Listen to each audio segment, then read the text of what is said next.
Майра Болатбекқызы, ойбай, атағы жер жар тұрған, бүкіл Қазақстан білетін, логопедтердің анасы дегенмен, бәрібір мен құмырсқадан да кішкентаймын. 2000 жылдары 100 баланың біреу аутист болса, 2025 жылдары әрбір 31 бала аутист болып отыр, иә? Аутист болып туылмайды. Болады, реально туыла салсын аутизм бар болады.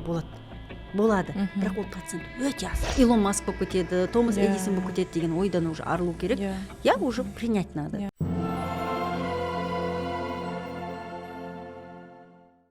Сәлеметсіздер ме, құрметті көрермендер. Бүгінгі біздің подкастымыздың тақырыбы өзекті мәселенің бірі аутизм жайлы болмақ. Бүгінгі біздің подкастымыздың қонағы белгілі логопед, тәжірибелі ұстаз, 5000 аса шәкіртті тәрбиелеп отырған, сонымен қатар Қазақстан Республикасы бойынша облыстарда филиалдары бар Шыңдал түзету орталығының жетекшісі Майра Болатбекқызы. Студиямызға қош келіпсіз. Рахмет шақыртуыңызды алып келгеніңізге. Рахмет. Енді осы подкастымызда бүгінгі аутизм жайлы тақырыпты көтерсек. Жалпы бүгінгі таңда бұрындары мысалға 2000 жылдары 100 баланың біреу аутист болса, уақыт өте келе ол сан күрт өсіп келе жатыр. 2020 жылдары әрбір 36 бала. Ал уақыт өте келе 2025 жылдары әрбір 31 бала аутист болып отыр, иә? Бұл сан уақыт өте келе әлі де ұлғаяды, өседі. Осы жайлы және де мысалға масштабтық зерттеулер бойынша аутизмнің себеп салдары алдымызда күз айында тіпті белгілі болуы мүмкін деген ақпараттар айтылып жатыр. Осыған сіздің ойыңыз, мысалға қазіргі таңда ерекше балалардың көбеюінің себеп салдары өзіңіз логопед ретінде қандай деп ойлайсыз? Не әсер етіп жатыр деп ойлайсыз осындай балалардың күннен күнге өсуі? Ең біріншіден аутизм деп қана айтпай-ақ қояйық, жалпы дамуындағы тежелісі бар бала, жалпы сөйлеуіндегі тежелісі бар балалардың басында болып сразу туыла салысымен аутизм болып кетпейді ғой. Ол 2-3 жасқа дейін баланың дамуы кейде нормаға сәйкес келеді, кейде сәл моторлық жағдайы, яғни задержка моторного развития артта қалып келеді, кейін барып қана уже аутизм диагнозы қойылады. Жалпы осы тежелістердің барлығы да эндогенді және экзогенді факторларға қараймыз. Эндогенді ол ішкі факторлар. Ол анасының жүктілігі, тоғызайы, оның психоэмоционалды жағдайы, оның 9 ай бойы өзіне қалай қарағаны, токсикозы, кәдімгідей таза ауаға көп шыққаны, шықпағаны, 9 ай бойы компьютердің алдында отырған шығар. Ол жұмыс қой енді, ол бәрі қазіргі заман өте скоростной заман, бір-біріне қалып баратыр дейтін жарыс заманы. Одан қалды телефон, телевизорда біреуді көреді, менде сондай болғым келеді, менде шетелге барғым келеді деген біреудің өмірі туралы ойлап кетеді, менде сондайға деп ұмтылу заманы. Сол кезде компьютерда, онлайнда жұмыс жасап, өз-өзіне қарауға, балаға қарауға уақыт келмей қалады. Ол эндогенді факторлар. Ал экзогенді факторлар уже эпигенетикаға жатады. Эпигенетика ол сыртқы факторлар. Ол туылған кезде қалай болды, гипоксия болды ма, позвоночниктер смещение болған жоқ па, желтушность болды ма, желтушность болған жағдайда қанша күнге созылды, қалай тезірек шықты одан кейін емшек қалай емізіп отқан кезде қаншалықты біз эмоционально көңіл күй оған қарадық. Көбісі даже емізіп отырып телефонда ғой. Ол 90 демей-ақ қойын, бір 70-80% еміз отқан уақытын басқа біреумен сөйлесуге, басқа біреумен ұрсуға, басқа біреумен телефондағы біреуге жазысып отыруға уақыт кетеді. Ал шын мәнінде кәдімгі бүкіл 62 тамырды идіріп, тамырдың қан шығатын жерден сүт шығарып тұрған Аллахтың берген ең мықты нығметін аламыз да, біз ойымызбен басқа біреудеміз, емшекпен басқа біреуді емізіп жатырмыз. Енді ұлы сөзде ұят жоқ, жаман сөз айтып қойсам, одан кейін ол далада қаншалықты ойнады, ол сенсорика болды ма ол баламен, или телевизордың алдында жатты ма, мысалға памперс киіп жүргеннің бәрі, осының барлық әсері бар, эндогенді, экзогенді.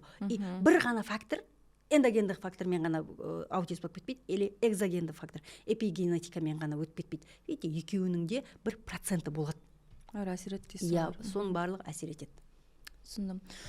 Енді қазіргі заманда мысалға осыны ерекше балаларды ата-аналар өздерінше әр жаққа бір емдеп жатады. Негізі жалпы дүниежүзі бойынша осыны ерекше балаларды емдейтін протокол жоқ, нақты. Мысалға әрбір антибиотик ауырып жатқанда вирусный, бактериальный болса, антибиотик береді. Медицинский протокол бар. енді педагогика мысалы аба-терапия, бибимап немесе эйблспен жұмыс жасайды. Енді аба-терапия айтатын болсақ, аба-терапияны мысалы көбісі қазіргі ел дүниежүзі бойынша екіге бөлінеді адамдар. Кейбіреу бұл дрессировка ретінде қабылдаса, екінші біреулері бұл керісінше дәлелденген метод деп саналады аба-терапияны. Мысалы сіз осы жағынан қалай ойлайсыз? Дәлелденген метод па, шынымен де бұл дрессировкаға көп жақын ба аба-терапия? Жоқ, қараңыздар, осы жерде мен бүкіл ата-аналарға айтқым келеді да, аба-терапиядан қорықпасын. Аба деген өзі ағылшынша AB дейді, аба дейді, ава деп айтады да, енді әркім. На самом деле ағылшынша аба деген А аналитик, Б behavior, А abilitation. Яғни аналитик деген анализ жасап тұрып, оның behavior ол поведениесіне, abilitation ол абилитация, яғни баланы түзете дамыту. Баланың сол поведениесіне қарап тұрып, анализ жасап, және оны түзете дамыту деген сөз. Неге ол оны біз жоққа шығарамыз? Ол мықты дефектологияның атасы дер едім. Осыда 2023 жылдары мен барып Атырауға барып оқып келдім. Осы именно абаға барып, бір апта жатып тұрып, кәдімгідей аба орталыққа барып жатып оқып келдім именно аба бойынша. Сол кезде біздің дефектология, біздің логопедия, күнделікті ол кезде 9 жылдық стажым бар тұғын. 9 жылдық стаждың кәдімгі атасы мына жерде жатыр екен ғой деген, мен өзіме сондай кәдімгідей лампочка жанып, абаны жақсы көріп келдім.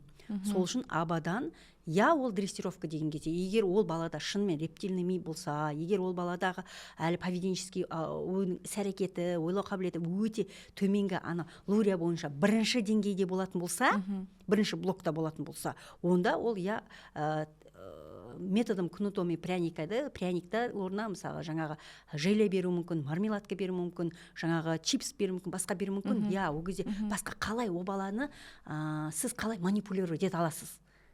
Дұрыс па? Мысалы цирктардың өзінде күнделікті ешқандай жануар циркта дрессировать етілмейді. Қасқырдан басқа, бірақ солардың барлығына қалай тамақ беру арқылы, аузына бір тамақ салу арқылы сөйтіп қана дрессировать етіп тұр. Олардың өздерінің, ол жануар. Ал бұл жерде адамның ол блогы, жаңағы бұзылған блогы бірінші блоктан кетіп тұруы мүмкін. Сол кезде ол шынымен тамақпен жасау мүмкін. Ал уже екінші, үшінші блок болатын болса, онда дай 5, жетон, ойыншық, тағы не. Видите, осылардың барлығын ауыстырған.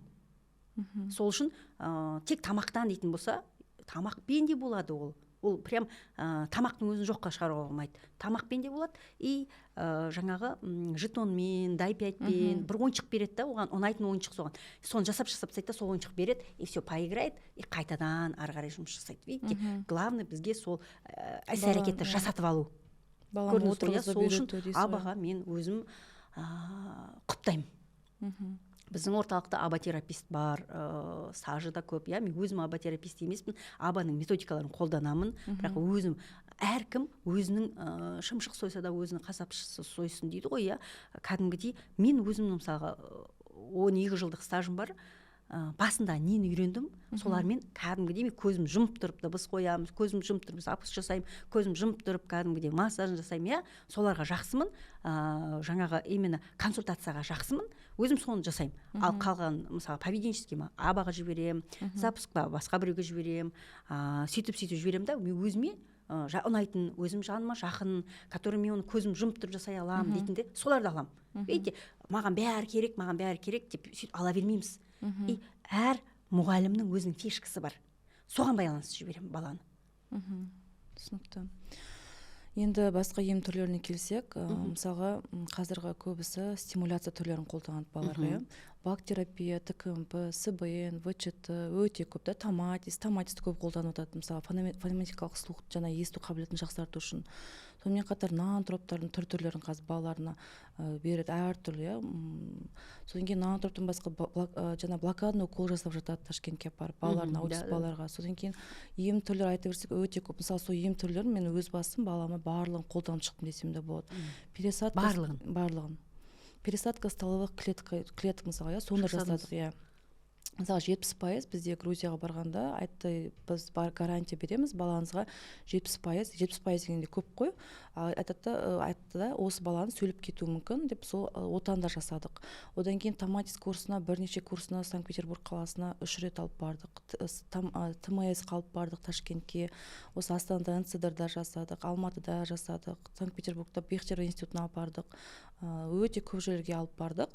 Сол кезде әр жерден түсінген бойынша көп балаларды көргенде барлық балаларға стимуляцияның көмегі біреуіне тисе, біреуіне көмектеспейді, алмайды. Мысалы мен балама бір стимуляция әсер етпеді. Бірақ көп балалардың мысалы стимуляция арқылы сөйлеп кеткендерін көрдім. Томатис арқылы, ТМС арқылы. Осыны стимуляциялар, жаңағы бастағы нейрондарды ояту негізінде қолданатын стимуляцияларға өзіңіз қалай ойлайсыз? Бұлар шынымен де баланы емдей ма, әлде керісінше бұл ата-аналардың өздерін сөйтіп ойлағандықтан, немесе басқа да ем көздерін іздегендіктен сөйтіп аппарат өздерін бір сенімдер деп ойлайсыз ба? Былайынша дұрыс айтып тұрсыз, сіздің балаңызға ешқандай бұлардың бәрі әсер етпеді, бірақ сіз әрекетін жасадыңыз ғой. Иә, әрекет жасаған кезде сіз оған ондай қылып сөйлеп кетпесе де, бірақ кішкене болса да оған плюстар болған шығар, откат кетпей. Аздап қана түсінік, бірақ откаттар да көп болды. Именно откаттар да көп болды, иә. Былайынша Аллах тағала шынымен адамдарды бір-біріне ұқсатпай жаратқан ғой. Иә, мысалы қанша жерде 7 миллиард адам бар ма, 7 миллиард түрлі адам түрі бар. Енді кейбір адамдардың келбеттері ұқсайды, бәрібір оның келбеттері ұқсағанмен, мысалы саусақтың бедері, тілдің бедері әртүрлі болады, иә. Шынымен мына стимуляциялардың барлығы заман талабына сай шығып жатыр. Мен еш қайсын мынау жаман, мынау жақсы деп айта алмаймын. Осы бойынша мен 2 семинар өткіздім, өтірік емес, 2 семинар өткіздім. Әр методиканы ашып айттым. Кәдімгідей офлайн түрде, өйткені ол онлайн айтылатын нәрсе емес. Өйткені ол біреудің жұмысы, біреудің наны, біреудің бизнесі деген сияқты, иә. Бірақ оның плюсы да бар, минусы да бар. Кез келген даже мысалға АФК-ға апарып жүріп, АФК-дан да минус кететіндер бол. Енді 100% демек қой, но бір кейбір 10-12 деп көп болып кетеді. 1-2% кейбірлерге АФК-ның өзі болмайтын кездер болады. Ең экологически таза, ең безоткатный, ең мықты кәдімгі стимуляцияның түрі ғой АФК. Правильно, иә? Жүгіру, секіру, аунау деген сияқты, иә. Алайда мысалға томатиста бар біздің орталықта. ТМС-қа барып отқандар бар, ноотроптар ішетіндер бар. Бұл заман талабына сай өзінің лептасын салынатын бір методикалар. Қалай осы балаларды адам қатарына қостырам? Ол да ойлап шығарған адам, ол да бір гений ғой. Не бывает такого, что простой адам оны ойлап шығарған. Явно ол көп балаға уже әсерін берген деген сөз. Алайда шынымен мен өзім айтам, ешқандай стимуляцияға бармаймыз, пока, міне осы жерде жаттап алыңыздар, иә, ата-аналар, ешқандай стимуляцияға бармаймыз, пока ішкі ресурс толмағанша.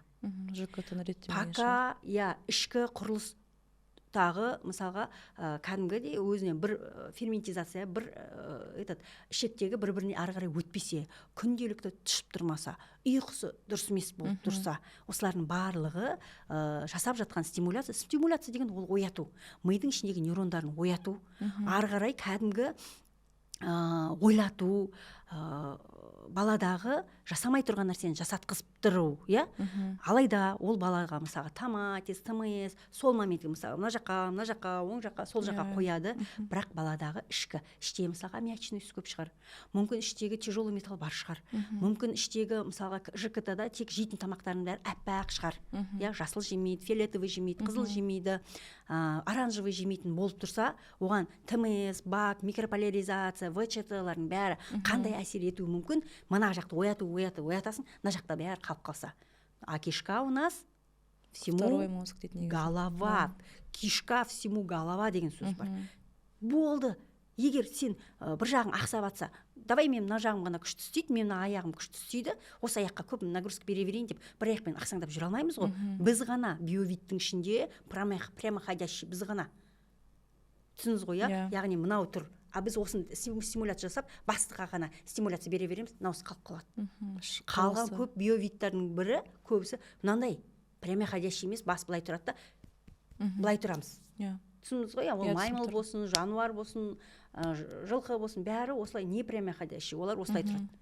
Бәрімізде де осылай тұрсақ, ол мынаған жіберіп береді. Из-за этого бізде сана бар. Біз басқа биовидтарға қарағанда енді бұл жерде басқа глобальный кетіп қалып тұрмыз. Сол үшін мынаған біз мән беруіміз керек. Даже если мысалға басқа жануарларда да іш құрылысы дұрыс емес болса, олардың да поведениесі көрінеді.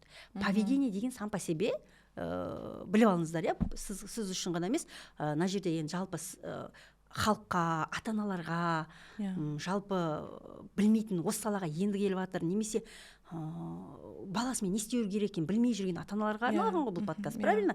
Сол үшін егер поведение көрсетіп тұр ма бала, поведение ол қандай поведение? Сіздің балаларыңыздағы поведениелерді айтып жіберіңізші.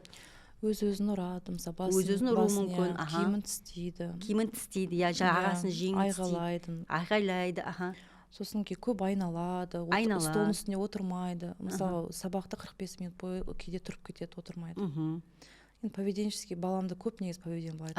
Енді осы поведениялар нежелательный поведение. Нежелательный поведение ол баладағы ішкі ресурс, ЖКТ-дан, ішкі қан тамырлардан, лимфа айналымынан воспаление бар деген сөз. Воспаление ол қазақша ол қабыну. Яғни қабыну, если ішінде балада воспаление болса, сыртқа ол поведение арқылы көрсетіліп тұрады. Бізге басқа, мысалға, біліп тұрсыз ғой, ол жеңін тістеп сөйтіп жатыр ма, пропрецептивный нарушение, пропрецепцияға ол ищет эти ощущения. Тістеп, жасап, сенсорика жағы да. Сол сенсорика ғой, енді пропрецепция деген тактилка, вестибулярка, жаңағы пропрецепция, олардың барлығы сенсорлық бұзылыстар. Сенсор деген, ол жердегі пропрецепция деген рецепторлар ғана. Рецептор деген кішкентай нүкте-нүктелер ғана. Сол нүктелер дұрыс маған осындай маған күш бер деп тұрады. Осындай маған жұмыс берші деп тұрады. Маған тісте, сол кезде мен оны сезінемін деп тұрады. Басын ұрған кезде ол басы ауырған емес, ауырады на самом деле. Но эти ощущения он хочет. Не он хочет. Вообще біз былай ғой, бала келеді да, мысалға, бала өзімен өзі ана жақта топырақты ақтарады, анада талады, ананы көтереді, мықшыңдап 5 литрлік баклажка туда-сюда хочет. Это его тело хочет. Мамасы вообще другой хочет, отырғанын қалайды. Біз вообще другой хочем. Енді біз вообще бір нәрсе, оны отырып, сабақ қайталаған, біз одан басқа нәрсе талап етеміз. Ата-әжесі вообще басқа нәрсе талап етеді. Қараңыз, ол бала деген кәдімгі ортақ ойыншық емес. Көрдіңіз ба? Ол баланың миы басқа нәрсе, денесі басқа нәрсе, екеуі екі бөлек, разбалансированный деген сол екі бөлек нәрсе талап етіп тұр. Сіз басқа нәрсе талап етіп тұрсыз. 45 минут отыруға. 45 минут, если оның миы жаңағы именно третий блок мозгасы өспеген болса, 45 минут түгіл, 25 минут отырғанға рахмет айту керек. Ата-әжесі оның бетін сүйіп, оны танығанын, мұғалімдер оның отырғанын, ал бер деген салғанын қалады. Видите, өз-өзіне разбалансированный болған баладан мынаның бәрін требовать нельзя. Видите, жылдан жылға сіздер первые ласточки, 10 жасқа келіп қалды. Это яғни первые ласточки. Что баладағы бұзылыс. Енді қазір көріп тұрса, екінің бірі ғой. Көп. Екінің бірі. Бірте-бірте екінің бірі емес, екінің екісі болатынына мен уже көзім жетіп келе жатыр. Әрине біз осылай халыққа көрсету арқылы, халыққа, көке, сіздер де мысалға, сізде ше, өтірік айтпаңызшы, бір 1,5-2 жасқа дейін сізде мүмкіндік болды ғой, сол уақыттан бастасаңыз да. Былай болды, басқаша болды. Бізде откат болды. 2,5 жасқа дейін бала дамып келе жатты. Мама, папа деп обращенно айтатын. Содан кейін су деп айтатын. Одан кейін біз кішкене ауырып қалдық. Ол кезде манту алды, ауырып қалды, больницаға түсті. 1 айда, есімде күз айында, қараша айында балам уже басқаша болып кетті. Қалай атына қараған жоқ. Содан кейін сөз айтпай қойды. Айтып жүрген сөздерін мүлдем айтпай қойды. Давайте, жоқ, оның алдындағы. Сіз 2 жаста бір сөздер айтып тұрды. 2 жаста бір сөз айта ма? Жоқ, 2,5 жасқа дейін бір сөз айтатын. Мама дейді, су дейді. В норме. Негізі норма емес. Вот, көрдіңіз ба? Судан бастаңыз деп тұрмын ғой. Сол кезден ар жақтан не оттуда надо тянуть, где откат пошел. Надо оттуда тянуть. Түсініңіз ғой, сіздер біліп тұрсыз ғой. 2 жаста сіз уже балаңыз 2 сөздің басын құрап, мама су бе, мама пипи, кака, фу деген сөздер 2 сөздің басы құрамады ма, это уже первый звоночек был. түсініңіз ғой, Иә. уже сол кезде баладағы задержка бар екенін біліп тұрдыңыз. Иә, енді кешіріңіз сөзіңізді бөлейін, ол жерде задержка екенін білдім, бірақ бізде аңғырасыз, мысалы Қазақстанда диагностика өте кеш қойылады. Мысалы мен білдім да, мен сол кезде біз Алматыда тұрдық, мен баламды алып бардым поликлиникаға. Сол кезде маған айтты, сөйлеп жүрген балаңыз ғой, қайтадан сөйлеп кетеді деді. 3 жасына қарай. 4 жасына қайтадан сөйлетеді. Сосын мен 4 жасында белгілі ақылы невропатологке алып бардым. Стажы бар. Ол кісі айтты, сіздің балаңыздың қолы левша ғой, левшалар не шығармашылық адамдар болады, олар кеш сөйлейді деді. Ол кезде балам уже 4-те. Сосын 4-тен кейін мен басқа жүрегім бірақ сенбеді, басқа невропатологке алып бардым, психоневрологқа алып бардым уже. Ол кезде айтты, балаңызда ЗПР деді. Сосын мен бірақ өзім енді ақпараттық желісі қазір барын дамыған ғой, қарап бір Россияның бір мамасының баласының қарасам, көп аутистикалық спектрлар мен баламда бар екен, көріп тұрдым. Жаңағыда машинаны тізбектеп қою, далаға шыққан айналасына қарамай қашу, бір нәрсе өзіне керек болса жерге жатып алып басын ұру деген сияқты өте көп белгілер. Тамақты барлығын дежуртта избирательно бір ғана тамаққа көшіп кетті. Сол тамақ жағын талғамын өте жаңағындай аз болуы, сол жақ бүкіл келіп тұрды. Содан кейін 5 жасында психиатрға алып бардым. Дәл 5-ке туған күнінде алып бардым. Сол кезде папасын алып бардым, өйткені біз ол кезде Алматыда тұрғанда көпшілік жағынан, жолдасым жағынан бәрі қимады баламда аутизм бар екеніне, көбісі нетпеді. Енді өзімді ана ретінде қимағанмен, бірақ шындыққа тіке қарау керекті болғандықтан аутизм екенін көріп тұрдым. 5 жасында мықты психиатрға алып бардық, ПМПК-да отыратын кісі. Психиатрға алып бардық, ол кісіге айттық, мен айттым, баламда аутизм қойды. Нет, енді орысша айтты, орыс кісі, у вас глубокий просто ЗПР деді. Одан мен бірақ сенбедім, мен аутизм барлығы көрініп тұр ғой, аутизм түрлері жоқ, просто глубокий ЗПР деді. Одан кейін біз енді шетелге бармаймыз ғой, содан кейін мен балам үшін жүрегім тыныш таппағаннан кейін Санкт-Петербургқа алып бардым. Санкт-Петербургта ғана бізге жаңағындай балаңызда рас бар деді, аутизм жаңағы рас бар деді. Вот сол кезде 5 жасынан кейін айтылды ғой бізге рас аутизм.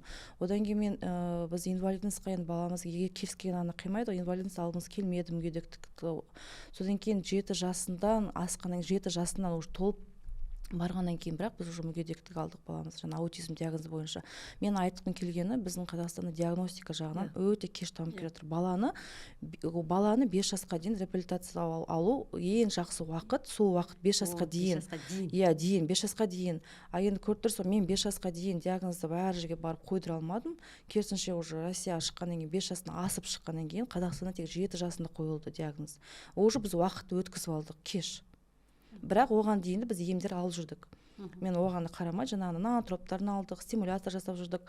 Біз бірнеше жыл. Солардың бәрібір кішкене болса да 1-2%-тен болды ғой бірақ. Кішкене ғана түсінік жағынан, бірақ әрбір не мысалы ВЧТ-дан бізде қатты откат кетті, баламда деген агрессия одан соң ұлғайып кетті. Томатистан кішкене тынышталған сияқты болды. ТМС-тан екеуі де аудиостимуляция бірақ. Аудиостимуляция, бірақ аудиостимуляция, мысалы томатисті бізге қойды, себебі балама АСВП жасады, ол кезде бізде Қазақстанда АСВП-да жоқ, қазір кейін әкеліп жатырмыз. АСВП арқылы фонематикалық есту қабілеті нашар деді, яғни балаңыз барлық сөздерді кашеобразно тыңдайды, естиді, құлағына жетпейді деді. Содан кейін бізге томатисті берді, томатис курсын 1 курсын өттік. ТМС пен екеуін бірге жасады. Содан кейін екінші курсын тағы да өттік. Қалай томатис пен ТМС екі стимуляция бірге жасай береді. Питерде сөйтіп жасай береді бірге. Сосын екінші барғаны микрополизация пен томатисті бірге жасады. Үшінші барғаннан кейін жаңа аудиоскринingқа түсірді, айтты, сіздің балаңыздың фонематикалық есту қабілеті жақсарып жатқан жоқ. Негізі 5 жасқа дейін томатис жасаған дұрыс еді деді. Сіздер кеш алып келгендіктен балаңызға 3-ші курсты өтпей қойсаңыздар болады деді. Бірақ мен жоқ, 3-ші курсты көрейікші, мүмкін балам сөйлеп кетер деп 3-ші курсқа алып бардық, бірақ жаңағы қайтадан түсіргенде сол қалпы фонематикалық есту қабілеті ешқайда жақсармаған. Қалай басына түскені солай болды. Кішкене ғана жақсарған, кішкене ғана бар деп, бірақ коррекция емес, педкоррекция. Педкоррекцияға 2 жастан басталды. Педкоррекция 4 жасынан. Жаңа аботерапия. 2 жастан бастап, 2,5-да уже откат кетіп бастады деп тұрсыз ғой. Иә, бірақ апарғаны ведь бізге жаңағы қойған жоқ қой диагноздар. Сөйлеп кетеді балаңыз деді. Поликлиника балаңыз сөйлеп кетеді деді. Енді мен видите диагноз болмағаннан кейін нақты мен да мысалы коррекциялық жұмыстарға жаңа апара алмадым, өйткені диагноз жоқ. бір ерке бала сияқты көрінді барлығымызға. Бірақ мен өзім жаңағы аутизм бар екен сездім. Одан кейін біз қанша лечение алдық, жаңағы томатис, ТМС барлығын, блокадный уколды Ташкентке апарып жасадық. Ол жақта кішкене өзгеріс болған сияқты болды, бірақ баламда бір уақыттан кейін судороги болды аздап. Енді фибрильный судороги болды температура кезінде. Енді мен ойлаймын да, осындай жаңағында бізде Қазақстанда именно диагностика жағынан егер жақсарса, балаларды диагностиканы 5 жасқа дейін емес, тіпті шетелдерде балаға 1,5 жасында да аңғаруға болады аутизм дейді. 1,5 жасында. Қазір диагностиканың неге сол кеш бізде? Соншалықты 1 жасқа дейінгі балаларға біз уже диагностикалай аламыз. 1 жасқа дейін, а қандай мысалы белгілеріне қарап диагностика қоясыз 1 жасқа дейін? Жоқ, 1 жасқа дейін біз қоймаймыз ғой. Логопед дефектологтар, естеріңізде болсын, жібересіздер ғой. Логопед дефектологтар, нейропсихологтар ешқандай диагноз қоймайды, біз ары қарай жібереміз. Бірақ невропатологқа жібересіздер ме, психиатрға жібересіздер ме сразу? Бірінші неврологқа жібереміз, невролог ары қарай психиатрға міндетті түрде жібереді. Бірақ біз екеуіне де жібереміз. Неврологқа, психиатрға. Кейде жібереміз. Ол жерде интегративный педиатр керек болады кейде. Или нутрициолог керек болады. Қараңыз, мысалға 10 айлық бала алдыңызда отыр. Ол 10 айлық бала уже тісіп бастауы мүмкін. Ойыншықты. 10 айлық бала не істей алады? Давайте содан бастайық. Біз қазір уже 2-3 жасқа көтермей. Давай 10 айдан бастайық. 10 айдағы бала отырады. Отырмай жатса, это уже первый красный флажочек. Уже ЗМР деген сөз. Задержка моторного развития. ЗМР кейін неге алып келеді? ЗПР қалып келеді. Болды. ЗМР қалып келгеннен кейін, сосын кейін ЗПР болып жүре бермейді ғой ол да.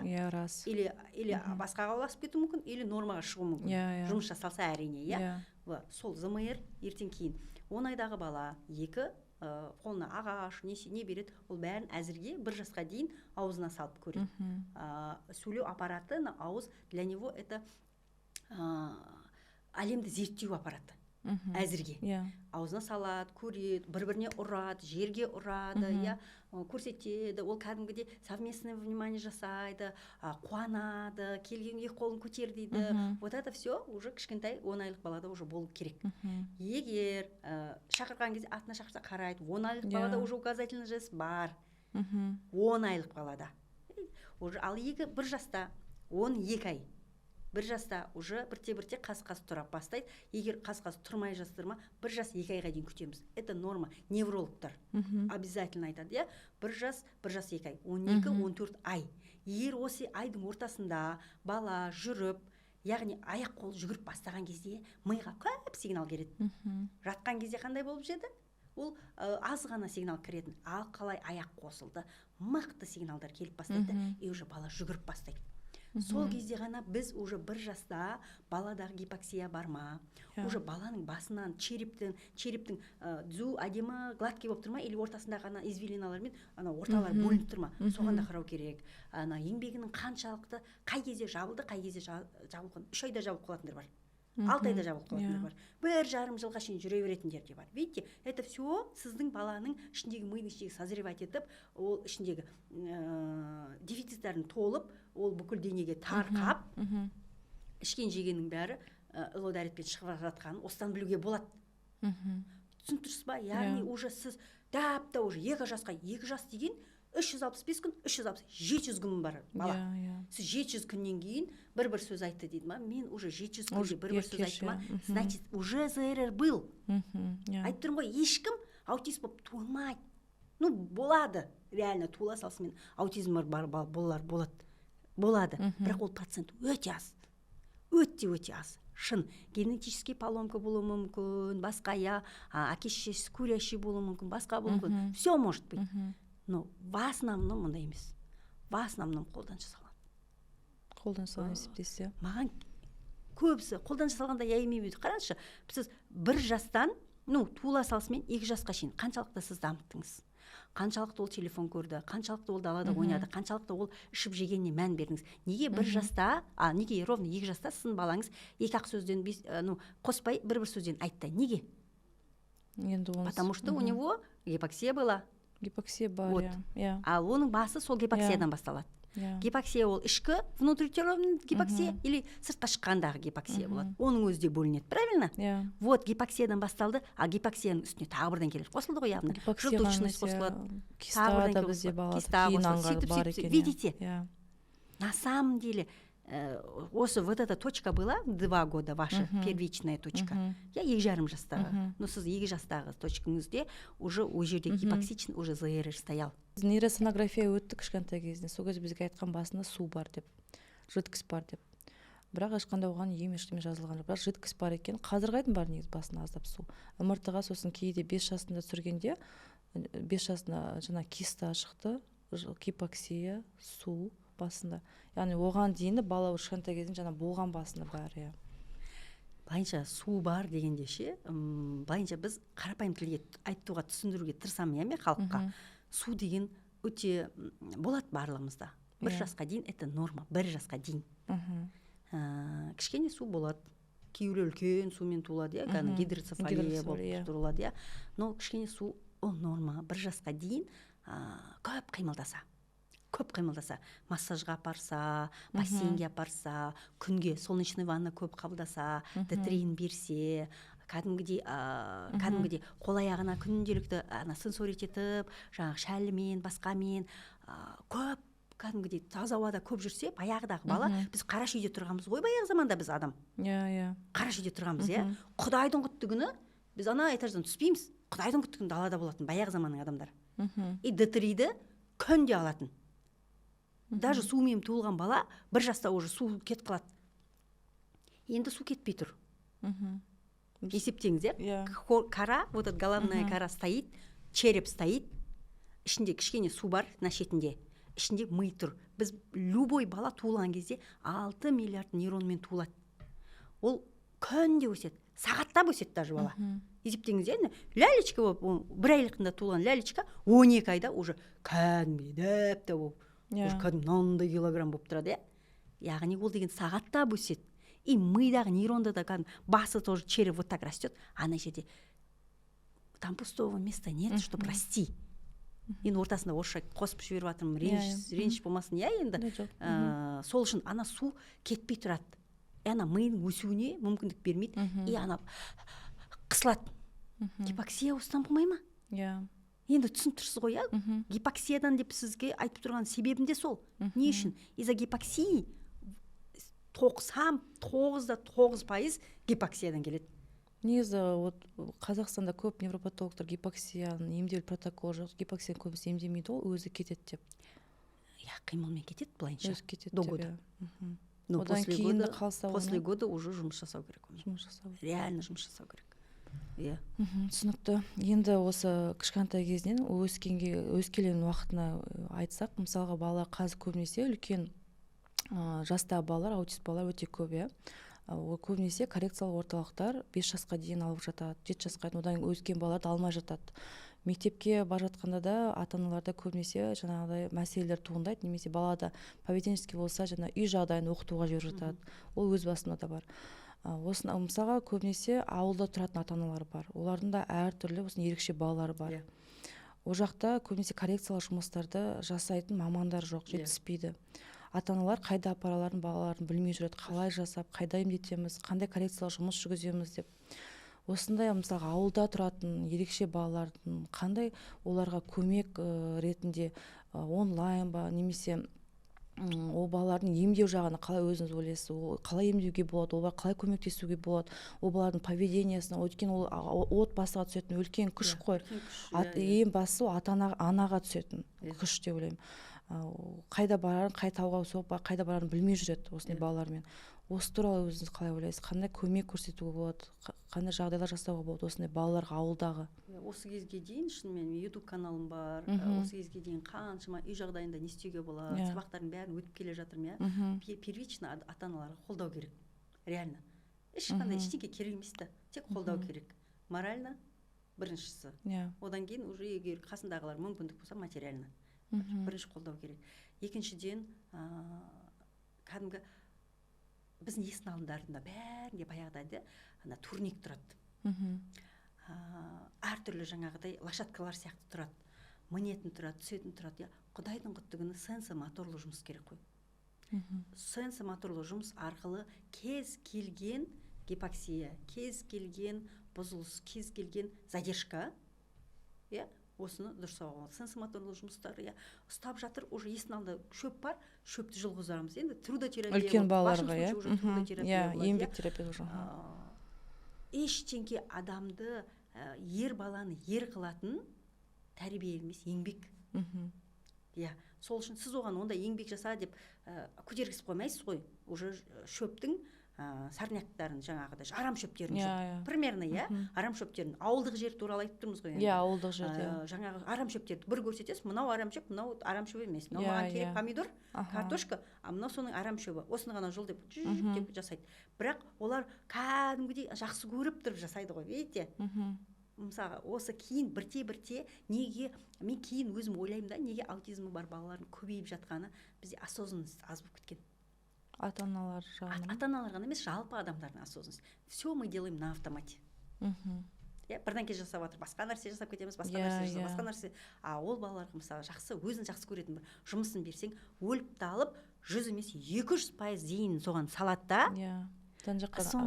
Соның бәрін жасап кәдімгі анандай күшті картинка шығарып береді ғой. Видите? Аллах тағала сөйтіп келтіріп жатқан шығар деген ойдамын.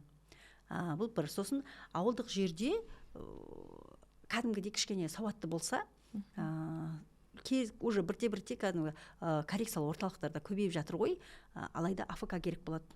Үлкен болса, да, иә, мысалға Темпл Карандиннің киносын көрген болса, көбісі көрген ғой, енді білесіз ғой. Сол кезде 30 бір нәрседегі әйел өз-өзінің қалай анасын сорайды. Мысалға, мынандай 4 бұрышты қорап тұрады, қораптың шетінде қысатын ағаштар тұрады. Қораптың үстіне арт жақпен кіреді, мысалға арт жақпен кіреді, тартқан кезде өз-өзінің денесін қысады. Қысып алғаннан кейін, деп пропрецептивный нарушение, пропрецептивный өзіне келіп жаңағы керегін алып алды, шығады, сосын шығады да ары қарай кете береді. Видите, она сама себя уже как сенсорить үйреніп алды. Дәл сол сияқты уже оған не керек, немен ол айналыса алады, может ол бір нәрседен мықты шығар деген сияқты, иә. Сосын кәдімгі спорттың бір түрін, қай спорт оған оңай, оған бәріне ойбай карате, таэквондо или тағы футбол деген, тем более ауылда ол жоқ, иә. Сол үшін бір спортқа беру керек.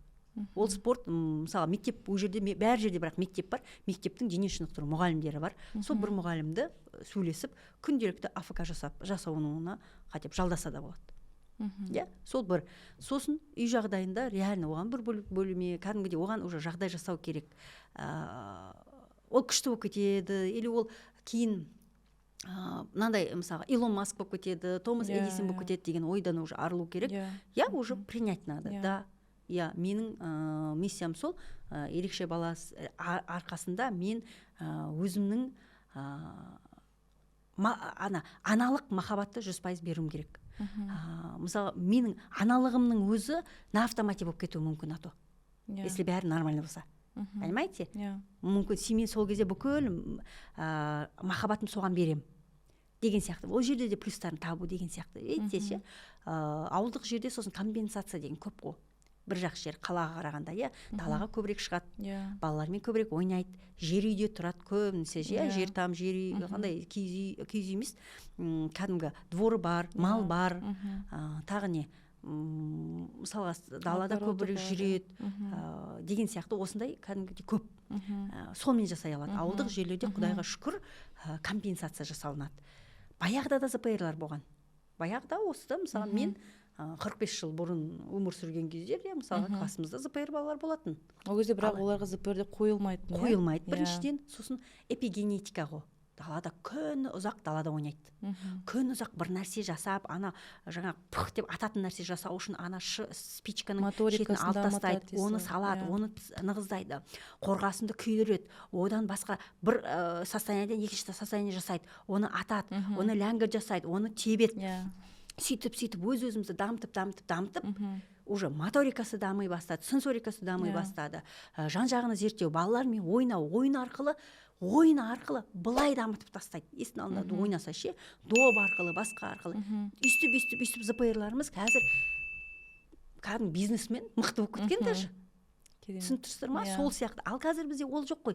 Біз далаға шықсақ та, міне осы қазіргі бұрынғы ЗПР-лар мен қазіргі ЗПР-лардың айырмашылығы қандай? Біз қазір балаларымызды итті есіктің алдында ойнатқан сияқты қасында ғана тұрамыз ғой бүйтіп иә ойнатқан кезде иә ары қарай ойнап кетсе бітті ана өліп қалатын сияқты тұрамыз. Ол өзімізде де бар, мен өзім баламда да мысалы жібермеймін, ол ақыл есі түзу болып тұрса да жібермеймін алысқа. Көз алдында көріп тұруым керек, әйтеуір қай жерде ойнап жатқанын, видите. Ал бала оны сезеді, біреу қарап тұрғанын сезеді. Сол кезде ол еркіндікке шыға алмайды. Ал еркіндікке шыққан кезде ғана ол неше түрлі нәрсе ұстайды, көреді, жасайды. Видите, ол өз-өзінің дамуына мүмкіндік бар.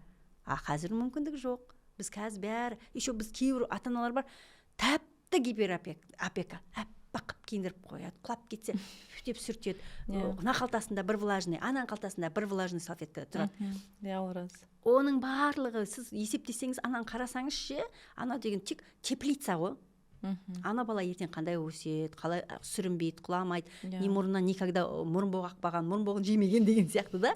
Осының барлығы біз үшін тепличный бала алып келеді да, сосын АФК-ға келіп жылатып, заставлять жатқан кезде ойбай деп кәдімгі жылап отырады. Мамасы құлатпайды, ештеңке ұстатқызбайды, ойнатқызбайды, қоя қой, үй шашасын, телефон береді. Болды, бір бұрышта құдайдың рахаты, құлақ тыныш, кім тыныш, үйім тыныш, үйім таза, тамағым істеулі, балам тыныш, өсіп жатыр, бой өсіп жатыр. Болды. Сөйтіп, сіз сияқты 2,5-ға келген кезде, опа, сөйлемей қапты ғой деп тұрады. На самом деле оны уже қолдан жасады. Бағанағы айтқаным сол, халықтың көбісі 80% өтірік айтпайын, көбісі қолдан жасайды. Оны мен өзімнен емес, кәдімгідей, вот бұл практикадан келеді ғой. Алып алып, біреудің бір статьясын оқып алып, или кітабын оқып алып шығарып тұрған жоқпын. Күнделікті келетін. Тәжірибе арқылы айтып тұрсыз ғой. Мен қанша жүздеген емес, мыңдаған адамдарды уже консультация жасаған адаммын. Қаншама баланы тізілін шығарды, қаншама бала түзеттік, қаншама бала ЗПР-дан шықты, реально. Қаншама бала рас болып кетіп бара жатқан жерден уже бері қарай келіп ЗПР-дан шығарып, уже қазір сөйлем құрап, уже мектепке барып жатқан балалар қаншама. Уже мамалары кәдімгі психиатрдан шығып, осыдан 1 жылдан кейін келейін, ана психиатрға бүйтіп кетеді, кететіндер бар ғой, енді біліп тұрсыз. Психиатрдан шыққан адам қандай состояниемен шығатынын өзіңіз де біліп тұрсыз, ол қандай шығады. Или доказать етем деп шығады, или жарайды деп шығады, или бүкіл салы суға кетіп шығады. Әркім әртүрлі состояниемен шығады. Түсінікті. Түсінікті. Енді осы психдиспансерға барған өзі ата-анаға негізі үлкен стресс қой. Өйткені біз балаларымызды ол жаққа жиі апарамыз. ВКК комиссиясын өту керек, баланы көрсету керек деген сияқты. Сонда көп ата-аналарды көріп жатамын. Көп ата-аналар жалпы емге барғанда да қабылдау жағынан қиын болып жатады. Яғни өз баласының диагнозын қабылдау жағы. Кей ата-аналар қабылдамай жатады. Мысалы, мен жоқ, мен балам да ондай диагноз емес, немесе балам басқаша, дәрігерлер дұрыс көріп тұрған жоқ деген сияқты. Яғни қабылдау жағынан қалай ата-аналарға жалпы эмоциональды түрде психосоматикалық оны сіз айтпасаңыз енді қалай қабылдау керек екенін. Мен маман ретінде ата-аналар көргенде қабылдап жатар ма? Біз маманбыз ғой. Сіз қалай қабылдадыңыз, сіз қалай қабылдауға үйретедіңіз? Мен өзімді, мысалы, балам 10 жаста, баламды өзім қабылдадым деп сенем. Бірақ жан жақтан таныс адамдар көргенде сырт жағынан сен балаңды әлі қабылдамаған сияқтысың деп маған айтады. Мен бірақ өзім баламды қабылдаған сияқты баламды қабылдадым деп санаймын өзім. Дегенмен де сырт көздер қабылдамаудың шегі бар ма? Шегі мысалға бәрібір басқа деген кезде жүрегіңізге алып қалып деген сияқты шек қақта көрінеді. Негізі қабылдамасы ата-ана баласын көп салыстырады, қабылдамаған ата-аналар. Мен балам салыстырады. Қабылдаған ата-ана қабылдамаған. Мен өзім сөйтіп санаймын, өз ойым сонда, егер ана баласын қабылдаса диагнозбен, ана салыстырмайды басқа бала. Ол өз баласын өзімен ғана салыстырады. Яғни баласы бүгін мүмкін ыдыс-аяқ жуып үйренген шығар, оған дейін білген жоқ шығар. Яғни баланы өз-өзімен, өзінің сатысымен салыстырады. Қабылдамаған ата-ана басқа баланың, ана балам мектепке бар, мен балам баратын еді деп сөйтіп өз-өзін жейді деп ойлаймын. Вот өз-өзін жейді. Неге халықтың бәрі мектепке барып жатыр, неге біз бармай жатырмыз? Сондай жеумен етеді. Өз-өзін уже жеп, ана бүкіл мидың бәрін фокусын бәрі сол мектеп болып кетеді. Өткенде бір мынандай ата-ана болды. Баласынан көп нәрсе күтеді. Сөзіңіз аузыңызда қабылдау туралы әлде де толық айтайық. Өйткені именно қабылдау туралы үлкен тақырып. Үлкен именно осы қабылдау басқа жұмыс и так жасалынады. АФК-ға, сенсорикаға, ЭБИ-ға, докторларға барылады ол. Бармайды емес, бәрі барып жатыр. Но қабылдау үлкен тақырып. жақында бір ата ана келді, жолдасымен бірге келді, баласын алып келді, иә. Балада ЗПР тұр, бірақ уже аутичные черты стоят. Расты біз қоймаймыз. Иә, оны мен жаңағы неврологқа, психиатрға жіберем. Содан кейін, бірақ ол ПМПК-ға бармаймын, жаңағы психиатрға бармаймын, или тағы басқаға бармаймын дейді. Неге деп сөйтсем, ол ертең бір печать қалып қалады, басқа қалады. Иә, ол печать қалады ғой, басқа болса, ол ертең мемлекеттік жерде жұмысқа тұру керек.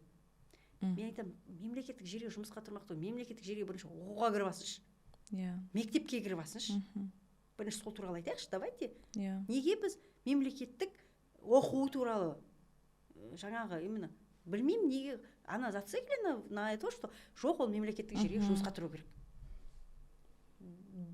Сол сияқты, бірінші хотя бы мемлекеттік мектепке кірсін, хотя бы. Соған рахмет айтасыз, если кірсе. Ана жақ түгіл. Сол үшін ПМК-ға бармаймын, сол үшін анаған бармаймын, сол үшін запись салмаймын, тек частныйда жүрем. Сөйтіп уақыт өткізе алады дейсіз сосын. Енді білмеймін, біз одан кейін алған жоқпыз. Реально мен оған 2-3 мамандарға жібердім, сосын барып қана келіңіз. Сосын уже біз сабақты бастауға дайынбыз деді. Содан бері әлі келген жоқ. Но бірақ ары жағын ойламай, мысалға, иә, мына тұманда тұрмыз, иә. Тұман деген біздің қалың тұманда тұрмыз. Қазіргі қалың тұманымыз қабылдау деген сол. Міне сіздерге айтайын. Тұманда тұрмыз. Фарды жақтық. Иә. Сол момент фар жақсақ, жан-жағымызда тұман емес қой. Келесі қадамымыз көрінеді ғой. Кішкене жүрдік, тұман тұр. Жан-жағымызда бәрібір тұман тұр. Бірақ келесі қадам тағы көріп тұрмыз. Бір күн, мысалға, иә, аяқ киімді орнына қоя алмай жүрген бала, мысалға, бір күн аяқ киім жинап бастады. Бір күн, мысалға, ыдыс-аяқ жумай жүрген бала, ыдыс-аяқ апармай жүрген бала, бір күн апарып бастады. Бір күн тағы бірдеңе жасай бастады. Сөйтіп, вот эти маленькие шажки, большой путь начинается с первого шага. Сол үшін, ал тұман сейілген жоқ. Бірақ біз келесі қадамымызды көріп тұрмыз. Осы, бұл біріншіден, иә. Сосын қабылдау деген реально өмір бойы анау мектепке барып жатыр, ойбай мен балам мектепке қалып қалды. Менікі оларды 6-да барып жатыр, менікі 8-де барып жатыр. Енді көбісі 8-де барады қазір. 7 деген де жоқ. 8-де бірінші классқа барсақ, әлхам шүкір болатын болдық қазір, иә. Алайда мына именно проблемада біз қолдау көрсету маман ретінде, иә. Ал ата-аналар бір-бірлеріңізге қалай қабылдауға болады? Қабылдау үшін біз түсінуіміз керек қой. Мен на самом деле мен, вот я Майра Болатбекқызы, ойбай, атағы жер жар тұрған, бүкіл Қазақстан білетін, логопедтердің анасы дегенмен, бәрібір мен құмырсқадан да кішкентаймын. Реально құмырсқа, мен құлмын тек. Просто пушинкам, например. Бәріміз де сөйтіп түсіруіміз керек та. Корона ғой, біз көбісіне корона кетіп қалады. Енді осындай себептерден жаңағыда қабылдамау ретінен көбісі балаларына мүгедектікті алмай жатады. Көбісі қашады. Мүгедектік дегеннен, психдиспансер дегеннен негізі одан қорқатын түктер жоқ. Өйткені балаға ол үкіметтен көмек. Мүгедектікті алған өзінде балаға бір жағын жаңағы. Сіз неше жаста алдыңыз мүгедектік? 7 жасында. 7 жаста. Бірақ сізде 5-те қойды, 7-те алып тұрсыз. Жоқ, бізде 5-те Санкт-Петербургта рас деп қойды. Ал Қазақстанда бізде 6,5-да НСДР жатқанда сол кезде бірақ қойды аутизм. И то жаңағы Санкт-Петербургта қағазда жазылып тұрды ғой, ЗП рас, рас деп, аутизм спектр бар деп. Содан кейін ғана 6,5 жасында аутизм қойылды. 4 жыл бұрын. Иә, 7 жасында біз инвалид мүгедектік алдық, 7 жасында ғана. Сонда 2021-де қойып тұрсыздар, иә? 21-де алып тұр. 22-де алдыңыздар ма сонда? Жылын есімде жоқ, бірақ 7 жасында алған есімде. Балам 2015 жылы ғой, 2022-де алдық. 3 жыл бұрын ғой сондай. Бала мүгедектікті алғаннан кейін енді әртүрлі центрлар жаңағыда ол да көмек қой ата-ана ретінде. Өйткені қазіргі аутист балаларды емдеу ол жай балалар емес, ол деген үлкен күш ата-анаға жүгіретін. Жаңағыда қаражат жағынан өте қымбат. Мысалы қазір орталықтарға баратын, мысалы қазір балам барады. Орталық қымса айына 250 мың төлейміз, иә. Оған дейін баратын, апаратын несі бар, содан кейін ішетін дәрілері бар, оның мысалға невропатологын апаратын ақшасы бар, жаңа стимуляциялар жасайтын, оған да көп қаражат жұмсалады. Енді бұл өте қымбат балалар ғой, былай қарағанда. Біз үйдегі кішкентай балаларымызға өйтіп ақша кетірмейміз, мына шынымды айтсам. Нормада ақша кетірмейміз, иә. Өзіңізде неше балаңыз бар? 4 балам бар. Көп баланы қалғанның бәрі норма. Иә, норма. Шүкір Алла. шүкір. Ал үлкен баламызға мысалы көп қаражат салғанмен кейде результат көрмей жатамыз. Мысалы балам енді 10 жасқа толғанмен әлі сөйлемейді. Үйде сөйлеу коммуникация жағынан жаңағы пекс карточкасын қолданамыз. Пекс туралы сұрайын деп едім. Мысалы сіздерде эпитерапевттер пекс карточкасын қолданамын. Өйткені бізде көбінесе пексті сөйлеуін тежетіп тастайды деп алып тастап жатады. Біз мысалы асыл мирасқа барғанда көбінесе алып тастады. Бұл керісінше сөйлеуді тежейді деп. Ал Санкт-Петербургта абатерапевттер бұл керісінше сөйлеуді дамытады. Өйткені бала алған сайын ол жаңа карточка арқылы керек затын жаттайды, миына сақталады. Сосын ол бір күні сөйтіп айтып қалады деп. Енді мен өзім ата-ана ретінде пекс карточканы тек үйде қолданамын. Басқа жерлерде өйткені қолданбайды. Немесе қолдану жолын білмейді. Өйткені пекстің да өзінде жолдар бар, қолданатын. Басында аз карточкадан, кейін көп карточкадан сияқты. Сіздің көзқарасыңыз қандай пекс карточкаларына, жалпы аутист балалар қолдану жағынан? Басында бірден пекстен бастамайтын білесіз ғой, иә? Басында уже коммуникация болмағаннан кейін, иә. Басында ешқайсысы пекстен бастамайды. Бәрі қолдан келгенше шығаруға, қолдан келгенше сөйлетуге, қолдан келгенше ауыз аппаратын сөйлетуге тырысады. Иә. Алайда сөйлемейтін бала болады да. Не үшін пексті қолданады? Не үшін? Бұл альтернативный вид коммуникация дейді. Адам коммуникация үшін, біз екеуміз коммуникация үшін мына тек ауыз аппаратын, көз аппаратын пайдаланып тұрмыз, иә? Ал аутизм бар балаларда ми, мозг, ми оның сөйлеу аппарат ретінде білмейді. Қабылдамайды. Ми мынаны су ішетін, тамақ жейтін, үрлейтін, тағы не, сондай аппарат ретінде қабылдайды. Бұл ауыз дегенше бізде деген 10 күнәнің 9-ы тілден ғой. Сөйлеу аппараты деген бізде тамақты да жасайды, ішеді, суды да, үрлейміз де, сүйеміз де, біреумен сөйлесеміз де, бәрі осымен байланысты. Алайда аутизм бар балаларда сөйлеу аппарат, артикуляционный аппарат, бәрінде емес, артикуляция аппаратты ол сөйлеу ретінде қабылдамайды. Сол үшін оған альтернатива іздейді. Оған альтернатива карточка болуы мүмкін, оған альтернатива жаңа компьютердағы глобальный чтение болуы мүмкін, оған жаңағыдай әріптер болуы мүмкін. Кейбіреулер сөйлей алмайды, бірақ жазып береді. Сөйлей алмайды, бірақ оқып береді. Сөйлей алмайды, бірақ қана карточкадан өзінің керегін көрсетіп береді. Видите? О жағына ол басы қатты істеп тұр, дұрыс па? О жағынан именно мықты болып тұр. Значит, кейін соған көшіру керек болады. Бірақ ол екінің біріне пекстан бастасын деген ондай сөз емес. Мен пекске қарсы емеспін. Уже өскелең балаларға дейсіз, тіл шықпай жатса. Енді тіл мүлдем шықпай жатса, бірақ басқасын жасап жатыр. Ол өзінің керегін басын ұрып жасағаннан гөрі лучше пекспен көрсете салған жақсы емес па? Дұрыс па? Иә, сөйтем көбіне мысалы сол қатты ашуланған кезде сіз оған жеткізіп қойдыңыз, чтобы қатты ашуланғаннан кейін барып қана оның манипуляциясы жасалып қойды. Абаның методикасын сіз жасап тұрғанмен уже мына жерде сізде минустар кетіп қалып жатыр. Алдын ала не болғанын, иә. Сіз оны айтатын кезде пекстің алдына шашып тастасаң, шашпайсыз ғой, көрсетіп тастасаң, керегін сол жерде айтар еді, и сіз оны жасар едіңіз, или бірге жасар едіңіздер. Видите? И оны жасалмаған соң, ауызбен айталмаған соң, жынданып, ол басқа нәрсеге кетіп қалып тұр. Вот. Сол үшін именно пекстің керектігі сондықтан. Ал мен мысалға пексті деген мықты нәрсе ол. Сіз мысалы мылқау болса адамдар, не үшін мылқауларға жест саусақпен көрсетеді, олардың көздері бар, құлақтары бар, құлақтары дұрыс істемейді, ауыздары дұрыс істемейді, сол үшін жест шығады, иә? Оның жесттің өзінің аты бар. Ол язык жестаға үйрену үшін кәдімгідей оның мұрзасы бар, оның әрқайсысын үйрену керек, әрбір әріпке, дыбысқа көрсету керек.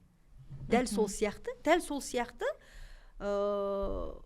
мына жерде уже поведенческий аутизм бар балаларда, уже оған уже тек пекс.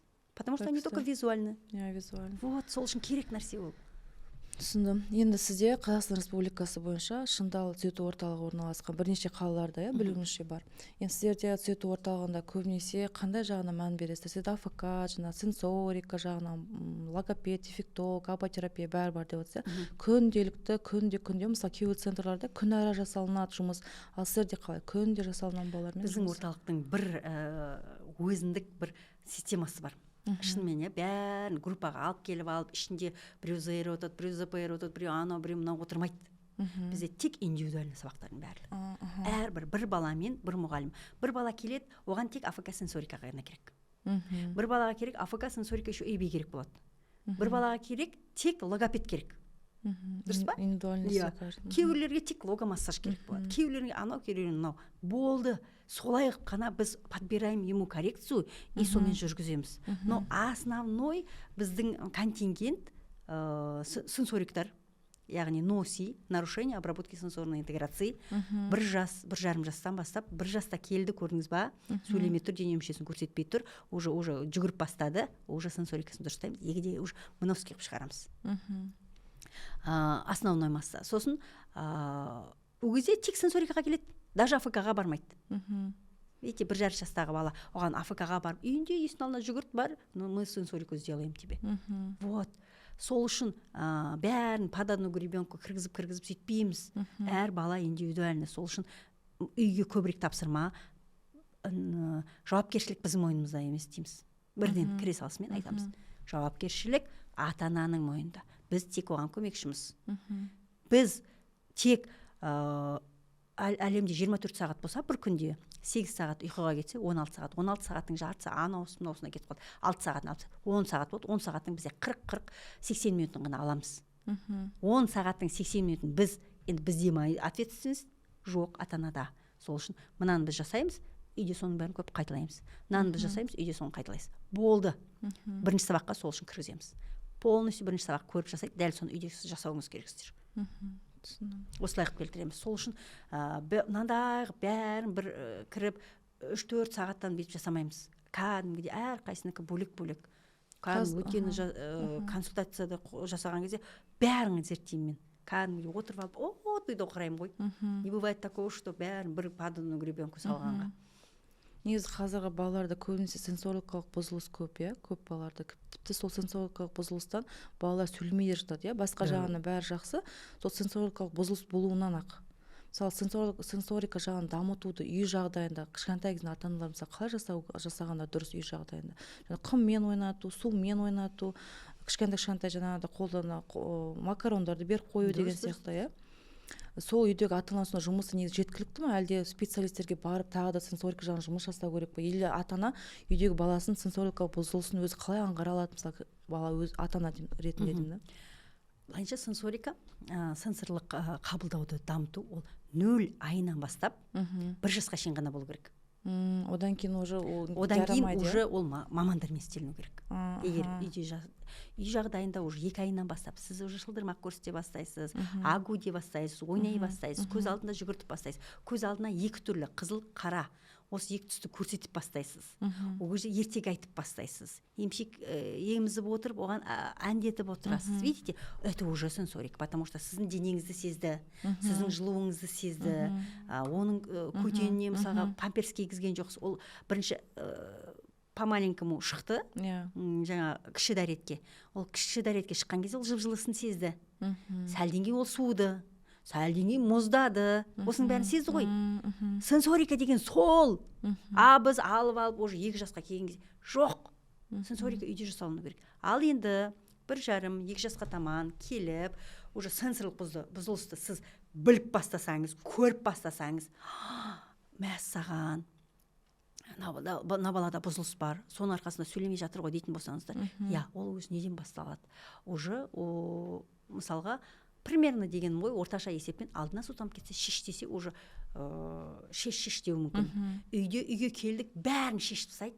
Без штанов, без носков будет ходить вот так. Үй салқын болып тұрса да. Содан басталады. Бұзылысы бар деген сенсорикалық. Уже бұзылысы бар деген, Сосын бір затпен ғана ойнап жүру мүмкін. Өзі соны ғана жақсы көру мүмкін. Сосын кейбір бұзылыстар бар, мысалға бәрі күшті болып жүреді, кешке шейін азанда ұйықтан тұрады, азанда тұрса, уже тек мамасын ғана қалғандарын танымай қалады. Ондайлар көп қазір. Шынымен, за ночь вот этот синапстарын бәрі кесіп новый жасау керек қой. Ол кеспей, сол күйінше ұйықтап қалады да балалада, и түнмен дұрыс ұйықтамайды. Ұйқы бізге кәдімгі подзарядка ғой, батарея толтыру ғой. Ол толмағандықтан дұрыс ми қызметі дұрыс болмайды, азанда бәрін ұмытып қалады. кеше үйреткен нәрсеміздің бәрін ұмытып қалады. Вот осы кезде сізге мынандай красный флажочек, иә, уже звоночек болып тұрады, соған аңғарасыз. Сосын барып өзімен өзі жүгіріп ойнай береді, уже тізіп бастау, сол кезде тізіп бастауы мүмкін. Ол да сенсорика жатады. Ол сенсорлық бұзылыс, иә, ол визуальный көру арқылы қабылдау. Көрген кезде мысалы мынаны тек мысалы машина болса, тек машина ретінде полностью көрмейді, оны тек дөңгелек қана көреді. Ол уже точно ғана көреді. Мысалға заттың бәрін тізіліп тұрған кезде ол заттың бәрін көрмейді, сол біреулеп тізілген кезде ғана поштучно, подетально ғана көреді. Енді есептей беріңіз, иә? Подетально көрген кезде ол целостную картинку они не видят. Тек бір деталь ғана көріп тұрады. Иә. Ал когда барлығын көреді, сол кезде есептеңізші, кәдімгідей. Мен айтамын да ата-аналарға, видеть и смотреть. Екеуі екі бөлек нәрсе. Мысалы, видеть деген, мысалға, примерно, телефонның мынау. Мы видим. Мынау сіздің көзіңіз. Мынау мен көрдіңіз. Алайда көру арқылы қабылдау, мынау көзбен көргеніміз, мынауымыз, мынау. Иә, көру арқылы қабылдау мына жерде. Ол мына бетте тұр. Сіз мынаумен көрдіңіз, сіз мына бетте не көргеніңізді айта аласыз ғой? Иә? Ал ол балаларда, примерно айттым, мына жері ғана көруі мүмкін, аның бәрі қап-қараңғы болуы мүмкін. Енді есептеңіз, ол тек мына жердегі машинаның тек дөңгелегін көреді. Бір заттың затын ғана көреді. Целостно они көрмейді. Оны қалайда бір дамытып көрсетуге, онда емдеуге бола ма екен негізі? Ол сенсорлық бұзылыстарды 3-3,5-ға дейін жасалу керек. 3,5 енді ол уже 4 потолок. 3,5-4 потолок. Окуломоторный жұмыстар кетеді. Одан кейін кеш, негізі? Одан кейін кеш, иә. Окуломоторный жұмыстар. Затты оңға, жоғарыға, төмен, жоғары, төмен, кәдімгідей. Үйдің бәрін қап-қараңғы қоясыз, лазер. Лазермен, көзбен, окуломоторный, окуло деген окуляр, моторный деген моторикасымен. Мына жерде де моторика бар ғой? Иә, оңға солға бұрау. Сөйтіп жан-жақтың бәрі ашыла бастайды. Анау кітей экранның, мына же қап-қара болып тұр, экран бірте-бірте үлкейе бастайды. Үйті ол бір күнде, бір аптада, немесе жарты айда шығып кетеді деп ойламаңыз. Кейбіреулікі бір айда, кейбіреулікі 2 ай, кейбіреулікі 3 айда да шығуы мүмкін. Видите, окуломоторный жұмыстар. Окуломоторный жұмыстардың бұл кішкентай ғана. Үлкен өздері уже оңнан алып, солға салу, жоғарыдан алып, астыға салу, астынан алып, үстіге салу, жатқызып тұрып, тұрғызып тұрып, фитболдың үстінен тұрғызып, анақтан алып, наған сал деген сияқты. Видите, сондай жұмыстар көбейтуге болады. Сол кезде окуляр жұмыс жасай бастайды да, уже тізіп бастамайды, тізбейді. Түсінікті. Енді қабылдау мәселесіне қайтадан оралсақ, мысалға ата-ананың қабылдау бір бөлек, ал қоғамның қабылдауы жеке. Мысалы қазіргі бізде елімізде, жан-жақты елімізде ғана дүниежүзі бойынша осындай балаларды қабылдау жағы қоғамда әртүрлі. Біреулер қабылдап жатса, түсініспеушілікпен қарап жатса, екінші біреулер сынап жатады. Осы қоғамға қабылдау жағынан қандай да бір балаларды осындай сіңісіп кетуіне, өз орындарын табып кетуіне адамдар қалай әсер ете алады? Осыны ерекше аналарға жеңілдік болу үшін, өйткені ерекше ата-аналар мен ойымша көз қарастарынан шығып кететін сияқты етіп тұрады. Осындай қабылдау жағынан қалай мәселені бізде шешсек болады? Бірте-бірте уже лояльный болып бастайды. Бәрібір лояльный болып бастайды. Өйткені қазір бұрындары бір үлкен әулетте, мысалға 4-5-10 шақты әулетте біреу ғана болатын. Қазір үлкен бір әулетте қарап тұрсаңыз, бір уже ерекше бала бар. Уже сол балалар көбейген сайын лояльность көбейеді. Лояльность деген уже жарайды, мынандай шығар дегенше, ол білмейді ғой қандай бұзылыс екенін. Біз уже специалистер көрмей-ақ уже біліп тұрасың, олар қақтан білсін, олар білмеу, это нормально, білмегені дұрыс. Вообще білмеуген жүйі дұрыс. Бәріміз біліп кетіп, бәріміз любой жерден аутист іздеп тұрмауымыз керек. Білмеген дұрыс, бірақ лояльны болу керек та. Ол да бала, ол да еріккен жүрген жоқ қана автобуста. Еріккеннен жүрген жоқ қой. Еріккеннен кейін ол истерика жасап атқан жоқ.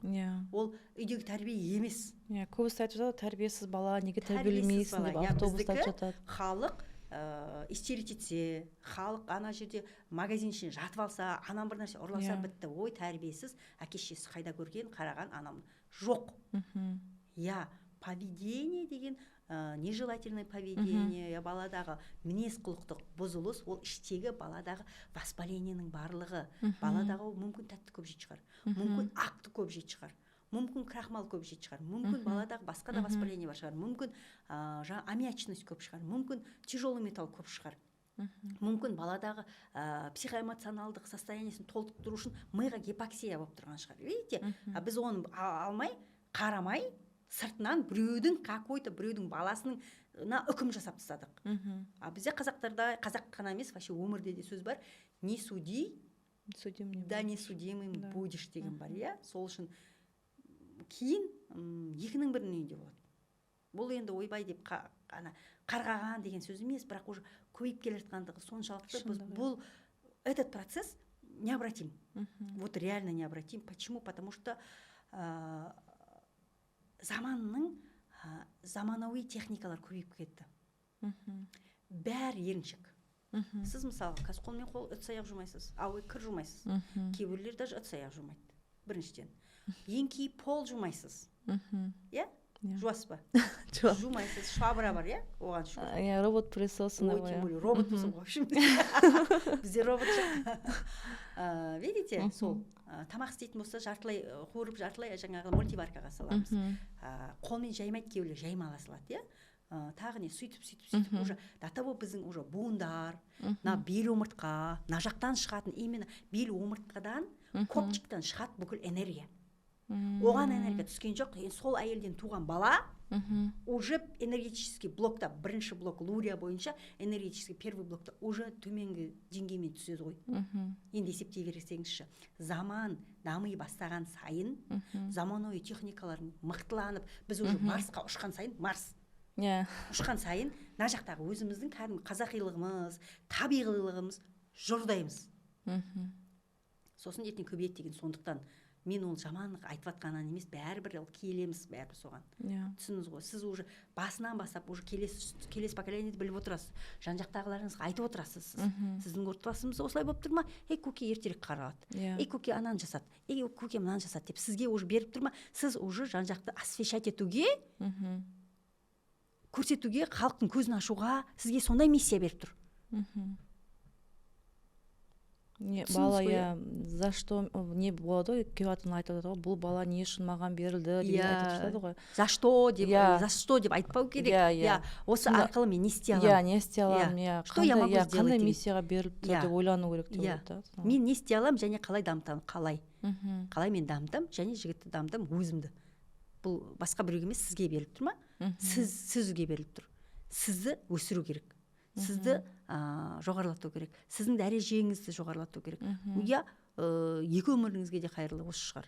Сол үшін шынымен қабылдауға келген кезде реально ол бөлек отыру әңгіме. Ол бөлек ата-анамен, әкесімен, басқасымен бірге қосылу керек. Бұл жерде психологически кетеді, бұл жерде материально кетеді, бұл жердегі бұл жұмыс, қабылдау жұмысы деген ұзын, үлкен, сонар жұмыс. Қоғамның қабылдауына да уақыт керек. Бір қазір 2025 ба, где-то 30-35 жылға таман полностью қабылдайды. Әзірге бар, магазинде неқса, ойбай деп. Көрген танып жатады осындай балаларды. Уже танып жатады. Что-то кішкене спектр бар ау деген сияқты айта салады. Көрдіңіз ба, аутист деп айтпайды. Баяғыда аутист деп айтпайды, на самом деле ол адам ғой первичный. Дұрыс па? Первичный ол адам. Бірақ аутизм спектрі бар адам. Сөйтіп қана келтіреміз. Бала, кішкене спектр бар ау деген сияқты айту мүмкін. И все. Видите, это уже жеңілдік қой. Ата-анаға сізге мысалға жеңілдік, сізге анандай истерия жатқан кезде қарады, болды, кетті. Сізге келіп, ана алсайшы, ана мынау деп айтпайды уже. Бірте айтпайды да. Оны өзі жеңілдік қой. Енді осы қазіргі бізде диагноздар көп қой. Көбісі шатасып жатады. Мысалы, умственная отсталость деген, аутизм, алалия, моторный алалия деп атады. Осылардың негізі ата-аналарға қарапайым тілмен түсіндіргенде айырмашылықтар қандай? Әрбірінің барлығы әлде бірдей? Сол мама көбісі мысалы түсінбей жатамыз ғой. Алалия деп басқа айтып атады, моторный алалия дейді. Сосын аутизм басқа, енді аутизм түсінікті. Сосын жаңа умственная отсталость, оның ішіне. Енді түр тағы да көп шығар негізі. Олардың прям айырмашылықтарын бір кішкене тоқталып өтсеңіз. Давайте былайынша ең қарапайымнан бастайық. ЗРР мен ЗПР-дің айырмашылығы. ЗРР барлығын түсінеді, түсінеді, бірақ сөйлемейді. ЗПР барлығын кейбір заттар түсінбейді. Мысалы, в поле зрения жоқ заттарға жұмсасаң түсінбеуі мүмкін. Сосын сөйлемейді. иә. Енді ары қарай енді ЗПР тұрады, УО тұрады. ЗПР-да, яғни задержка психического развития, память, внимание, мышление, воображение бәрі аздау болып тұр, бірақ жалпы бар. Иә, сәл ғана түсінбеуі мүмкін. Сенде мысалы құлағың қайда, қолың қайда бәрі түсінуі мүмкін. Ал ОО-да умственно отсталый. Түсінбейді, бала көп нәрсені түсінбейді, қол аяқ бар болғанмен сенде неше қол, неше аяқ түсінбейді, көп нәрсені түсінбеуі мүмкін. ОО-ның өзі бөлінеді. ТУО болады, тяжелый умственность, УО болады, умеренный умственность, ЛУО болады, легкая умственная отсталость. Видите, сол үшін УО ол кәдімгі диагноз қойылады, ол жерде уже инвалидность беріледі. А ЗПР ол тек задержка. Видите, и то мына жерде диагноз емес. Я ары қарай кеттік. УО тұрады, мына жерде уже алалия тұрады. УО-да, жаңа УО-да мысалы көп нәрсені түсінбейді, еще дұрыс сөйлемейді, еще көп нәрсені жасамайды, ал алалияда, сенсорный алалияда еще есту арқылы қабылдау төмен, моторныйда айту арқылы төмен, яғни айта алмайды. Мысалы мылқау сияқты болып тұрады, деп тек бірақ жест болады, жестпен келтіріп береді. Видите, сол үшін сенсомоторный алалия тұрады. Но көбінесе сенсомоторный алалия кейін ОО-ға алып келуі мүмкін. Бірақ аутизмға алып келмейді. Мүмкін ол да. Алып келуі мүмкін, иә. Бұл жердегі цепочка болмаса аутизм бар балада ОО-да болуы мүмкін. Сенсомоторный алалияда болуы мүмкін, иә, ол балада. ОНР-да болуы мүмкін, ол жердегі балада. Аутизм бар балада, иә. А кейбір балада аутизм өзі тұрады, бірақ қасында ештеңе болуы мүмкін емес. Қосалқы диагноздар болмайды. Иә, коморбидность деген аутизмда коморбидность бар. Ол жерде стим болады, ол жердегі поведенческий болады, ол жердегі ішкі дефициттар болады деген сияқты. Ол жерде, видите, басқа да диагноздар болуы мүмкін. Вальгус бар, варус бар, басқасы бар, ол жерде уже коморбидный тұрады. Иә, сол үшін. А сенсомоторный алалия деген көбінесе 3,5-4-ке дейінгі диагноз. Үлкен кезде ол басқаға ауысуы мүмкін. Аутизмға ауыса ма, басқа диагноздарға ауыса ма? Умственно отсталостьқа ауысып кете ма? Ауысып кетуі мүмкін, иә. Ол әртүрлі нелерге қарау керек та, ол жерде шынымен ауысып кетуі мүмкін. Басында сенсомоторный алалия шынымен ол жерде атына шақырса қарамауы, көп нәрсені түсінбеуі, ауызбен сөздер айтпауы, осының бәрі сенсомоторный алалияға келтіреді. Басында. Кейін ол уже стим қосылды, басқа қосылды, уже ол аутизм болып кетуі әбден мүмкін. Түсініңіз ғой, сол үшін чем меньше ребенок кішкентай кезінде, жасаған кезде, анандай уже үлкенге уже барған кездегідей нәтиже көре алмаймыз. Кішкентай кезде аз жұмыспен ақ жақсы нәтиже көрсетеміз, иә. Мысалы пластилин деге, пластилин. Пластилинді 1 жыл тұрып қалған пластилинмен 3 жыл тұрып қалған пластилинді қайсын иілу оңайырақ деп сізге береміз, иә. Пластичность мозга деген, пластилин деген сам по себе ол жұмсақ, иілгіш, одан любой форма жасай алам. Онымен біз бүкіл менің творчестволық, шығармашылық қабілетім осымен шығара алам дейтін осындай пластилин. Бірақ 1 жыл тұрып қалған. Или жаңа туылған, жаңа жасалған. Или 3 жыл тұрып қалған әбден қатқаған пластилин. Мозга сондай дейсіз осындай. Ми да сондай. Бірақ қазіргі наука, қазіргі ғылымның дамыған соншалықты пластичность мозга уже неше жасқа айтын жалпы негізі пластичность мозга әртүрлі айтылады ғой ол жастар. Сол айтып тұрған қазіргі заманы баяғыда бізге үйреткен кезде олай айтпайтын. Біз үйренген жылдары жаңағы біз үйренген жылдары нервные клетки не восстанавливаются. Істесең 3-ке шейін істе, 5-ке шейін істе, болды одан кейін деп айтатын. Қазір енді Құдайға шүкір пластичность мозга 0-ден бастап 3 жасқа дейін 80%, 5 жасқа дейін 50%, 9 жасқа шейін 80, бірте-бірте азаяды да енді, иә?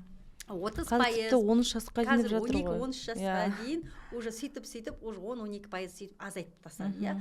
Бірақ күнделікті кәдімгідей өзің үлкен адамдар бар.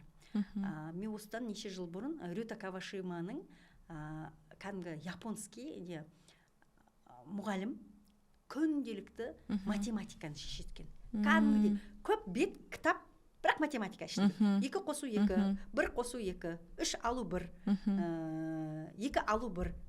Кәдімгі 10-ға дейінгі сандар. Бірақ азаннан кешкен соны есептей бересің, ана миды әбден сөйтіп машықтандырып, ол жерде анандай қымбат, қиын жаңағы көбейту емес, басқа емес, 10-ға дейінгі сандар и айналдырып келіп 1045 есеп жасата береді да. Сөйтіп өз-өзін дамытып, и 80 жасқа дейін ол кісінің миы өте жақсы жұмыс жасаған екен. Видите, сол үшін пластичность мозга деген өмір бойы, если оны мида бұлшық ет. Егер дамытса, ол да мықты болады деген сөз. Дам береді дейсіз ғой. Рахмет, осымен уақытымыз аяқталып қалыпты. Біздің бүгінгі негізі бұл темада айтыла берсек шексіз ғой, өте көп айтылатын, өте көп мәселелер көп. Енді осы подкастта аутизм жайлы жалпы ашалдық деп ойлаймын. Барлық айтқанымыз ойымыз, ата-аналар көмек болады деп ойлаймын.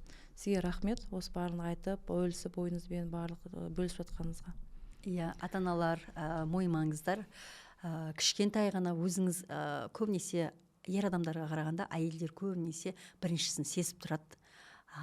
Кішкене болса мына жерде уже сәл не то болып тұр, мына жерде отставание деген бар деп ойлайды да. Енді сол кездерде кәдімгідей ештеңеге қарамаймыз, атасының, әжесінің, анау 5-ке дейін мынау деген сөзге қарамаймыз, бірден мамандарға апарамыз. Қолдан келгенше кем дегенде 3 маманға апарыңыз. Потому что одно мнение деген Қазақстанда жоқ. Кем дегенде 2 мнение керек. Кем дегенде 3 мнение алыңыз. 3 түрлі сөйлеп жатса 4-шісіне алыңыз. Содан кейін барып қана өзіңіз жүрегіңіз қайсы центрге қалайды, соған апарыңыз. Өйткені ананың жүрегі барлығын сезіп тұрады. Осы центрден балам шығады деген сеніммен алып келіңіз. Сол жерден өсіп өркендетіңіз. 1 жасқа дейінгі үйде демалдырып, не үшін баяғы заманда 3 жасқа дейін садикке апармай кәдімгі декретный отпуск болған. Өйткені 3 жасқа дейін мамасы баласына әбден бүкіл махаббатын, бүкіл дамытуын үйде жасаса, ана бала деген прочный фундамент болады. Сол үшін сразу туа салысымен жұмысқа шығып кетпейміз, баламен айналысамыз. Егер задержка болса, міндетті түрде маманға апарамыз, қоймаймыз, күнделікті жұмыс жасаймыз, және мықты результат шығады сол кезде. Ал уже 5, 6, 7-тен кейін кішкене жай болады, алайда енді өткені тоқтамау керек, енді все 10 болды, все балта шаптық деген емес, бәрібір коррекция тоқтамау керек, өткені кешек істей алматқан жатын, одан кейін жасатып үйрету керек, оның бәрі үйде де сыртта да жұмыс жасалу керек жұмыс. Сол үшін қолымыз түсірмейміз. Сіздің балаңызда Құдай қаласа әйтеуір өзіне керек, өзіне ұнайтын бір дүниесін тауып, Алла қаласа мықты жігіт шығатынына сенімдімін. Иә, сізге де күш қуат берсін Аллах тағала. Өйткені осы арқылы сізге басқа ата-аналарды оятуға, осындай подкаст жасауға итермелеп жатыр. Бұның өзі просто так итермелеген жоқ. Бұл да уже заманның талабы. Шынымен ата-аналар ананы қарап, мынаны қарап, милары да ашиды шынымен, иә. Өйткені информация өте көп. Қазір жан-жақтан информациядан көп нәрсе жоқ. Информационный век дейміз ғой, өткенше. Не аларымыз, не қоярымыз, қайсы дұрыс, қайсы бұрыс екен білмейміз. Соған байланысты сіздің жасап жатқан жұмысыңызға Ақлима толағай табыс тілеймін, жақсылық тілеймін. Сіздің екі өміріңізге де бұл қайырлы болсын. Рахмет үлкен сізге. Жақсы. Жақсы үлкен рахмет сізге.